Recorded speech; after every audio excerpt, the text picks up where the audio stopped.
नमस्कार.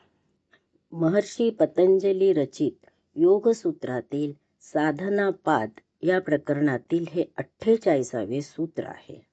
ततो द्वंद्वानभिघातः म्हणजे ततः द्वंद्व अनभिघातः. आसनांचा सराव झाल्यावर ती अल्प प्रयासाने व सहज करता येतात. आसन घेणे, आसन सोडणे व आसन स्थिती टिकविणे या क्रिया सहज, फार कमी प्रयत्नात बरीच शिथिलता वाढवीत करता येतात. त्या स्थितीत चिंतन वा ध्यान साधू शकते. मग यानंतर साधकाला कुठलीही विपरीत परिस्थिती, आघात वा मारा करू शकत नाही. संघर्षांना समर्थपणे सामोरे जाता येते.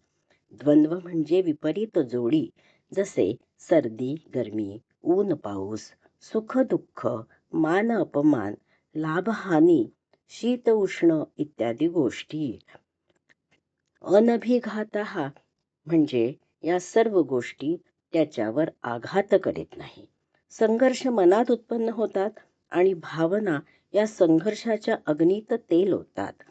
योगासने भावनिकता कमी करतात, संतुलित करतात.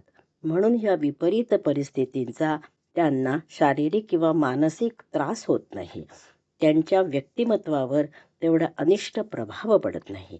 त्या द्वंद्वाची त्यांना पीडाही होत नाही, असे हे सूत्र सांगते.